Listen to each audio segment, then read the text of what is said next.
नमस्कार दोस्तों, आप सभी का हमारे YouTube चैनल ठाकुर सर में हार्दिक स्वागत और अभिनंदन। जो सब्सक्राइबर हमसे जुड़े हुए हैं, जो उनका हमारे प्रति लगाव है, उनके लिए बहुत बहुत धन्यवाद। और आगे आप इसी प्रकार जुड़े रहे, निश्चित रूप से आपको हर कंपटीशन एग्जाम के अंदर या जीवन के अंदर मार्गदर्शन में फायदा होगा। प्यारे विद्यार्थियों, आज का हमारा पॉइंट है कक्षा 10वीं के बाद में कौन सा विषय चयन करें। अभी 10वीं का रिजल्ट जारी हो चुका है, उसके उपरांत अभिभावकों को और साथ में छात्रों को भी मन में ये जानने की इच्छा है कि हम कौन सी विषय चयन करें। तो निश्चित रूप से आज का हमारा वीडियो आपके लिए उस विषय के चयन में फायदेमंद और लाभदायक सिद्ध होगा। प्यारे विद्यार्थियों, विषय चयन के लिए कुछ महत्वपूर्ण बातें हमें ध्यान रखनी पड़ती है। पहला है आपका उसके अंदर इंटरेस्ट है या नहीं। तो पहला पॉइंट हमारे सामने आता है हमारा रुचि। क्या आप जिस सब्जेक्ट का चयन कर रहे हो उस सब्जेक्ट के अंदर आपको इंटरेस्ट है? यदि आपको रुचि है तो आपका चयन बिल्कुल सही है। साथ में हम देखें दूसरा पॉइंट है हमारे सामने, उसके अंदर स्कोप और हमारा कैरियर बनने का चांस है या नहीं। यदि आपने विषय का चयन कर लिया और उसके अंदर स्कोप नहीं है या उस विषय के संदर्भ में भर्तियां नहीं आती हैं या प्राइवेट स्कोप भी नहीं है, तो ऐसी विषय का चयन करने का हमें फायदा नहीं है। तो हम देखते हैं कि 10वीं के बाद में कौन कौन सी ऐसी महत्वपूर्ण सब्जेक्ट्स होती है जिसका हम चयन कर सकते हैं। आइए उस बिंदु पर आते हैं हम। और विषय के अंदर हम देखें कक्षा 10वीं के बाद में 11वीं में, तो आपके लिए सब्जेक्ट है, सबसे पहला सब्जेक्ट मैंने लिखा है आर्ट्स। आर्ट्स अर्थात कला। आप कक्षा 10वीं के बाद में आर्ट्स विषय का चयन कर सकते हैं और उस आर्ट्स के अंदर, कला के अंदर हम चाहें तो हम हिंदी साहित्य, संस्कृत साहित्य, भूगोल, इतिहास, इन प्रमुख विषयों का चयन कर सकते हैं। हम ये भी देखेंगे कि कौन सी विषय चयन के बाद में कौन सा स्कोप हमारे पास में होता है। सबसे पहले विषय पर चर्चा करेंगे। तो आर्ट्स का चयन आप कर सकते हैं जिसमें आपके सामने हिंदी, भूगोल, संस्कृत, इतिहास, इस प्रकार की प्रमुख विषय होती है। सेकेंड पॉइंट हमारे सामने आता है दूसरा, साइंस। यदि आप साइंस का चयन करते हैं तो साइंस के अंदर दो ग्रुप होते हैं। फर्स्ट होता है मैथ्स और सेकेंड होता है बायो। यदि आप कक्षा 11वीं के अंदर साइंस का चयन करते हैं तो आपके सामने दो ऑप्शन है, या तो मैथमेटिक्स ले लो या बायो ले लो। जब आप मैथ्स का चयन करते हैं तो मैथ्स के अंदर आपको जो सब्जेक्ट पढ़नी पड़ती है उसमें फर्स्ट है केमिस्ट्री, उसके बाद में मैथ और फिजिक्स। आपको इस मैथमेटिक्स ग्रुप्स के अंदर केमिस्ट्री, मैथ्स और फिजिक्स के बारे में पढ़ना पड़ेगा। इन विषयों का अध्ययन करना पड़ेगा। उसके साथ में हम देखें बायो। जब आप बायो लेते हैं तो कुछ सब्जेक्ट ऐसे जो कॉमन है, जैसे केमिस्ट्री यहाँ पर भी है और इसमें भी है, बायो में भी आएगी। साथ साथ में हम देखें फिजिक्स है तो यह भी इसमें कॉमन है। तो दो सब्जेक्ट कॉमन हो गई। अब डिफरेंस सिर्फ एक सब्जेक्ट का होता है। मैथ्स वालों को मैथ्स पढ़नी पड़ती है और बायो वालों को बायोलॉजी पढ़नी पड़ती है। तो इस प्रकार से देखें हम तो साइंस फैकल्टी के अंदर ये स्कोप हमारे पास में। कॉमर्स जो होता है वाणिज्य क्षेत्र में, इसके अंदर आपको देखें तो आपको इकोनॉमिक्स जैसी जो सब्जेक्ट होती हैं उनकी स्टडी करनी पड़ती है। अर्थशास्त्र इकोनॉमिक्स है। और उसके बाद में हम देखें एग्रीकल्चर। एग्रीकल्चर जो सब्जेक्ट है इसमें भी आपको केमिस्ट्री, बायोलॉजी और एग्रीकल्चर, इन तीन सब्जेक्ट की स्टडी करनी पड़ेगी।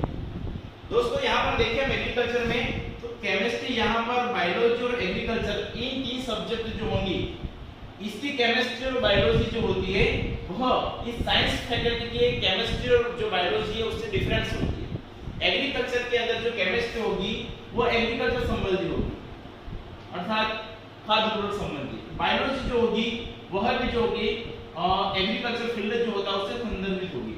और एग्रीकल्चर तो स्वयं है एग्रीकल्चर। तो प्यारे विद्यार्थियों, आप विषय का चयन करने के लिए आर्ट्स भी ले सकते हैं, साइंस भी ले सकते हैं, कॉमर्स भी ले सकते हैं, एग्रीकल्चर भी ले सकते हैं। मैंने कहा कि आपको विषय का चयन करने के लिए सबसे महत्वपूर्ण बिंदु आपकी रुचि और दूसरा उसके अंदर स्कोप। तो मैं आपको विषय के बारे में बता दिया कौन कौन सी विषय इसके अंदर चयन कर सकते हैं। अब विषय का चयन करने के लिए रुचि तो आप स्वयं अंदर होगी। आपके स्वयं के अंदर रुचि है या नहीं, वो आपको अंदर अपने अंदर से इस चीज को जानना है कि मुझे कौन सी विषय में रुचि है। आपकी 10वीं के अंक तालिका में कौन सी विषय में आपके अधिकतम अंक प्राप्त हुए और कौन सी विषय को पढ़ते समय आपको एंजॉय महसूस होता है, अच्छा लगता है, तो उसके अनुसार आपको विषय का चयन करना। अब स्कोप की बात जो होगी वो मैं आपको बता देता हूँ कि स्कोप कौन सी विषय में किस प्रकार से होता है। देखिए दोस्तों स्कोप की बात करें तो किस प्रकार के जॉब हासिल कर सकते हैं, किस प्रकार की वैकेंसी निकलती है उसके बारे में चर्चा करें। पहले विद्यार्थियों विषय का चयन तो महत्वपूर्ण है ही, साथ में हम देखेंगे हमारे रुचि के साथ में स्कोप कौन-कौन से।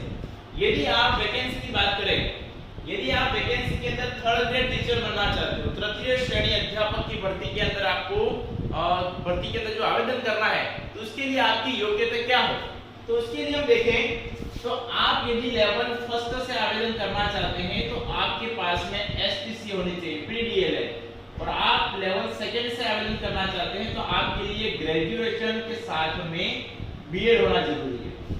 अब प्यारे दोस्तों इसका विषय से क्या संबंध है उसके बारे में हम देखें। दोस्तों यदि आप एसटीसी करना चाहते हो तो आपके लिए सभी प्रकार की विषय बेस्ट है। एसटीसी के लिए सिर्फ 12 10+2 कंप्लीट होना चाहिए और साथ में 50% अनिवार्य है। यदि आप 12th क्लास 50% से चाहे आर्ट्स, कॉमर्स, साइंस किसी भी सब्जेक्ट से कर ले तो आप एसटीसी कर सकते हो, इसमें कोई हमें दिक्कत नहीं है। परंतु लेवल 2 की बात करें तो लेवल 2 के अंदर देखें तो वहां पर वैकेंसी अलग-अलग हो जाती है। जैसे साइंस वालों के लिए अलग होती है और आर्ट्स वालों के लिए देखें तो आर्ट्स में भी सब्जेक्ट का डिवीजन हो जाता है अलग-अलग। जैसे उसके अंदर सामाजिक अलग हो जाती है, उसके बाद में हम देखें एसएस के अलावा इंग्लिश अलग है, हिंदी अलग है, संस्कृत अलग होती है। परंतु मैंने देखा है कि आर्ट्स के अंदर सबसे ज्यादा फायदा जो लेते हैं वो फायदा लेने वाले विद्यार्थी होते हैं इंग्लिश वाले। इंग्लिश अभी आपने रिजल्ट जो लेवल 2 वाला अभी देखा ही होगा रीड का, जिसके अंदर इंग्लिश की कट ऑफ मात्र 124 रही है, दूसरे सब्जेक्ट की कट ऑफ 160 के आसपास रही है। अर्थात हम देखें कि आप इंग्लिश का चयन करके आसानी से आर्ट्स लेते हैं तो आर्ट्स में भी आप यदि 11th 12th के अंदर इंग्लिश लिटरेचर ले ले या फिर 12th के बाद इंग्लिश लिटरेचर ले ले तो आपको निश्चित रूप से फायदा होगा। साइंस के अंदर हम देखें तो निश्चित रूप से इसकी भी कट ऑफ कम ही जाती है और हम साइंस का चयन करेंगे यदि 11th 12th में तो हमारे पास में दूसरे भी विकल्प खुलेंगे। अब आगे हम देखें सेकंड ग्रेड की भर्ती, फर्स्ट ग्रेड की भर्ती, यह सब ऊपर की बात है, मतलब 12th के बाद हम देखें हमारी स्थिति कैसी बनती है वो चीज है। परंतु हम यदि 10वीं के बाद की बात करें तो आप विषय का चयन करने के लिए हमें पहले ध्यान रखना पड़ता है। यदि आपको साइंस में रुचि, आपने साइंस ली तो आप आसानी से सेकंड ग्रेड और फर्स्ट ग्रेड को क्लियर कर सकते हैं। नेक्स्ट देखिए पटवारी, ग्राम सेवक और सीईटी। तो पटवारी, ग्राम सेवक और सीईटी के लिए आपके पास में कोई भी सब्जेक्ट हो, एनी सब्जेक्ट, सभी सब्जेक्ट जो होती है अपने आप में बेस्ट है, इसमें आपको कोई आपत्ति नहीं होती है। पटवारी के अंदर जो होता है हर विषय, जैसे मान लो आर्ट्स का स्टूडेंट है तो जीके अच्छे से करेगा और साइंस का स्टूडेंट तो साइंस के प्रश्न अच्छे से करेगा, मैथ का तो मैथ अच्छी होगी, तो थोड़ा सा विषय का बेनिफिट होगा। परंतु यह एक प्रकार से देखें तो हर विषय के लिए इसमें विकल्प है, इसमें कोई दिक्कत नहीं है। आरआईएस और आईएएस जैसे एग्जाम होते हैं वह भी सभी सब्जेक्ट, यानी सब्जेक्ट सभी सब्जेक्ट के लिए सही होता है, इसमें भी आपकी कोई दिक्कत नहीं। आपके पास में कोई भी सब्जेक्ट लिए चाहे आर्ट्स हो चाहे साइंस हो, आप सभी सब्जेक्ट से आरएस और एस की तैयारी कर सकते हैं। लैब असिस्टेंट यह थोड़ा अलग होता है। यदि आपको लैब असिस्टेंट का एग्जाम देना है तो इसके लिए आपके पास में ज्यादा विकल्प जो होगा वो साइंस वालों के पास में होगा। क्यों? क्योंकि लैब असिस्टेंट जो होता है वो साइंस फैकल्टी वालों के लिए ज्यादा सुविधा देता है और जहां पर भी साइंस फैकल्टी होगी, जहां पे स्कूल में साइंस होगी वहां पर लैब असिस्टेंट की आवश्यकता होती है और मैक्सिमम रूप से हम देखें तो आर्ट्स वालों के लिए यह विकल्प खुला नहीं होता है, तो साइंस वाले इससे बहुत फायदा उठा सकते हैं। हाँ, आर्ट्स में सिर्फ एक सब्जेक्ट ऐसी होती है ज्योग्राफी, जिन्होंने यह फायदा उठाया है। अब जब वैकेंसी निकलती है ज्योग्राफी एक प्रकार का प्रैक्टिकल सब्जेक्ट है, तो ज्योग्राफी के अंदर हम देखें तो ज्योग्राफी के लिए लैब असिस्टेंट का पद खुला है, परंतु वैकेंसी के अंदर उनके पद बहुत सीमित मात्रा में होते हैं और साइंस वाले जो होते हैं उनके लिए लैब असिस्टेंट के पद जो होते हैं बहुत अधिक होते हैं। तो यह फायदा साइंस के लिए स्पेशल हो गया, साइंस लेने का फायदा हुआ। अब एग्रीकल्चर सुपरवाइजर या जेट की तैयारी करनी है, यदि आपने आर्ट्स ले ली है, आपने साइंस ले ली है और आप एग्रीकल्चर सुपरवाइजर बनना चाहते हो या जेट की तैयारी करना चाहते हो तो संभव नहीं है। जेट करने के लिए, एग्रीकल्चर सुपरवाइजर बनने के लिए हमें एग्रीकल्चर सब्जेक्ट का ही चयन करना पड़ता है। आप दर्शक भी आपकी इच्छा ये है कि आप एग्रीकल्चर सुपरवाइजर बनना चाहते हो या जेट क्लियर करना चाहते हो और आपने आर्ट्स ले लिया, साइंस ले लिया तो नहीं होगा। फिर आपको पहले से 10वीं के बाद में विषय का चयन करते समय ध्यान रखना है और निश्चित तौर पे आपको एग्रीकल्चर डिपार्टमेंट के अंदर सब्जेक्ट जो भी लेवल के अंदर उसका चयन करना पड़ेगा। कांस्टेबल एग्जाम जो होता है यह भी कोई भी दे सकता है, यानी सब्जेक्ट के अंदर इसमें कोई दिक्कत नहीं है। नर्सिंग के अंदर देखें जीएनएम और एएनएम ये भी एनी सब्जेक्ट, इसमें फायदा जो होता है साइंस वाले उठा लेते हैं, परंतु एनी सब्जेक्ट कोई भी सब्जेक्ट होगी आपकी तो आप नर्सिंग कर सकते हो। परंतु मैंने एक शब्द यहाँ पे दे रखा है बीएससी नर्सिंग। अब ये बीएससी नर्सिंग जो होता है, bachelor in science plus nursing, यह सिर्फ और सिर्फ साइंस वाले कर सकते हो, साइंस में भी बायो, मैथ वाले नहीं कर सकते। यदि आपके पास में बायो है, आपने बायो ले रखी 11th में, तो आप बीएससी नर्सिंग कर सकते हो, इसमें बहुत अच्छे स्कोप होते हैं। और आपकी ग्रेजुएशन प्लस नर्सिंग या प्राइवेट के अंदर, आपकी गवर्नमेंट सर्वेंट नहीं बने तो आप प्राइवेट में स्कोप अच्छा ढूंढ सकते हो, किसी हॉस्पिटल में आप जॉब कर सकते हो। और कंपटीशन एग्जाम भी होते हैं जिसमें सेकंड ग्रेड और फर्स्ट ग्रेड तक की पोस्ट इसमें प्राप्त होती है, वो भी आप चयन कर सकते हो। तो यह 11 12 में सब्जेक्ट के चयन पर डिपेंड करता है कि आपने आर्ट्स लिया साइंस लिए।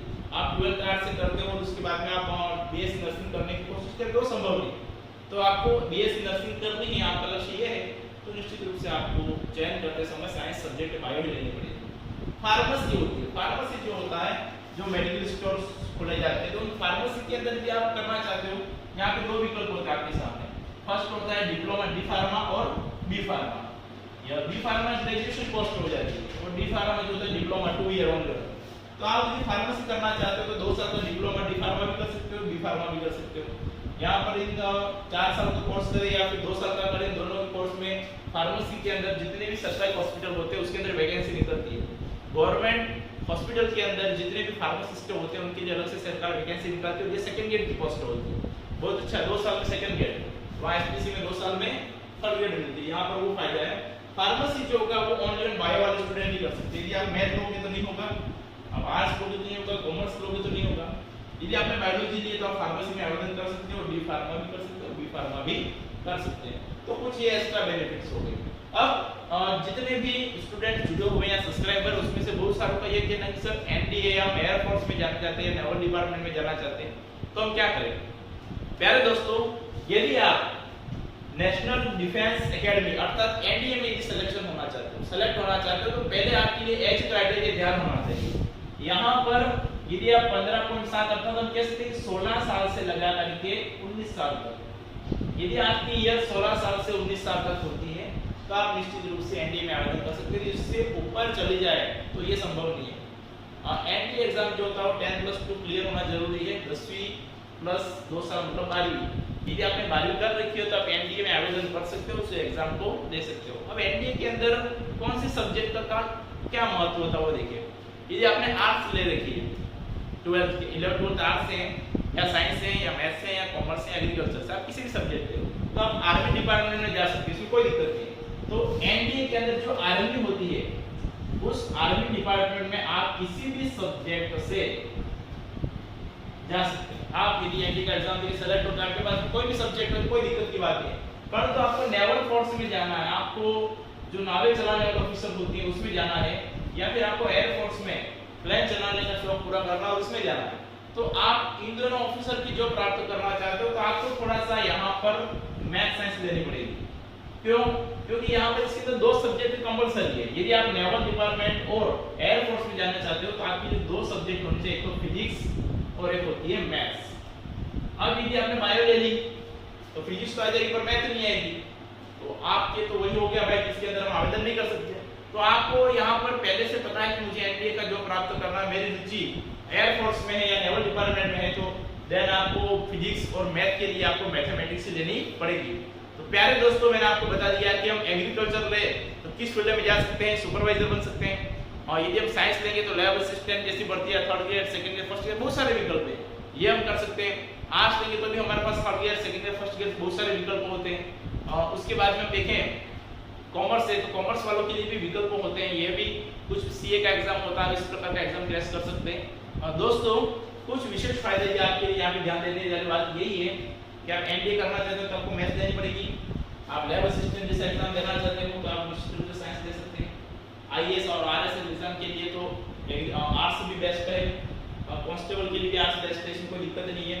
यदि आप फार्मेसी करना चाहते हो तो आपको बायो लेनी पड़ेगी, नर्सिंग करना चाहते हो बीएससी नर्सिंग को साइंस देनी पड़ेगी, एयर इंजीनियरिंग के लिए कोई दिक्कत नहीं है, और बाकी जो टीचर की वैकेंसी होती है उसमें कोई दिक्कत नहीं है। यदि आप आर्ट्स का भी चयन करें तो थोड़ा सा ध्यान दें कि आपके लिए आर्ट्स सब्जेक्ट में ज्योग्राफी रखें तो अच्छा रहेगा, और हिस्ट्री का चयन होना चाहिए, और इंग्लिश लिटरेचर ले सकते हैं तो ठीक है, वो आपके लिए अच्छा होगा ताकि आपको कोई आगे समस्या नहीं हो। ज्योग्राफी वालों के लिए बेनिफिट होता ही है, क्योंकि वो ज्योग्राफी लेंगे तो निश्चित रूप से लैब असिस्टेंट के अंदर भी उनका आवेदन कर सकते हैं, फायदा उठा सकते हैं, और इस प्रकार से जल्दी से जल्दी गवर्नमेंट सर्वेंट बन सकते हैं। यदि आप गवर्नमेंट सर्वेंट न भी बने और प्राइवेट जॉब भी हासिल करना चाहें तो निश्चित रूप से सब्जेक्ट का महत्व तो अपने आप में होता ही है।